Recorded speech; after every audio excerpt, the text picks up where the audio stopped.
Last ক বছর ধরে শুধু বলে গেছে শুধু কৃষ্ণ নাম কৃষ্ণ নাম কৃষ্ণ নাম ছাড়া কিচ্ছু নেই। গাইস সব বেরিয়ে গেল বাড়ি থেকে। এখন অরূপ চলে গেল অফিসে, মিমি তার আগে চলে গেছে কলেজে। এখানে এখন কাজকর্ম পড়ে আছে। চলো ঘরটা একবার দেখিয়ে নিই তোমাদের। সব পড়ে আছে। জানলার কাছে যাই। এই জানলাটা দিয়ে খুব সুন্দর ন্যাচারাল আলোটা আসে, ন্যাচারাল লাইটটা আসে, সেই জন্য এই জানলার কাছে বসে বেশি ভিডিও করি, তোমরা দেখেছো তো। যাই হোক, সবাই বেরিয়ে গেছে, ঘর দরের এই অবস্থা এখন। আর এখন ঘর পরিষ্কার করবো, ঘর গোছাবো। কাজের মধ্যে থাকলে মন ভালো থাকে, তাই না? আজ আমার বড্ড মন খারাপ, মানে আজকে নয়, কদিন ধরেই আমার, মানে মার্চ মাসটা পড়েছে পর থেকে।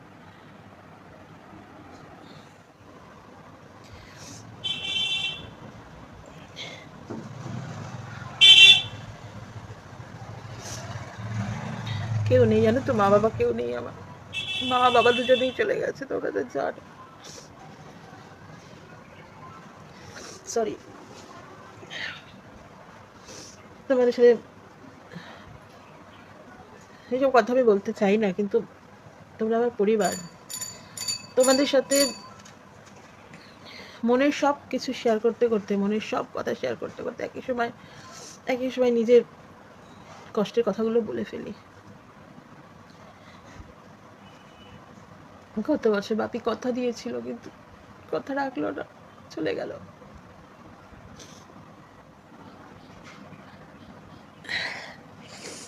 দেখা হবে, আমার সাথে দেখা হবে।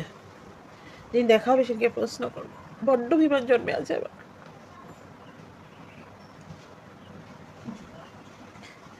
গোবিন্দর পায়ে রেখে দিয়ে আমি চলে গেল। লাস্ট ক বছর ধরে শুধু বলে গেছে শুধু কৃষ্ণ নাম কৃষ্ণ নাম কৃষ্ণ নাম ছাড়া কিচ্ছু নেই। সবসময় কৃষ্ণ নাম করবি, কৃষ্ণ নাম নিয়ে পড়ে আছি গাইস। রাস্তা দিয়ে লোক যাচ্ছে, কি পাগল, কাঁদছে কেন? যাই হোক, চলো কাজ ছেড়ে নি, পরে ফিরে আসছি।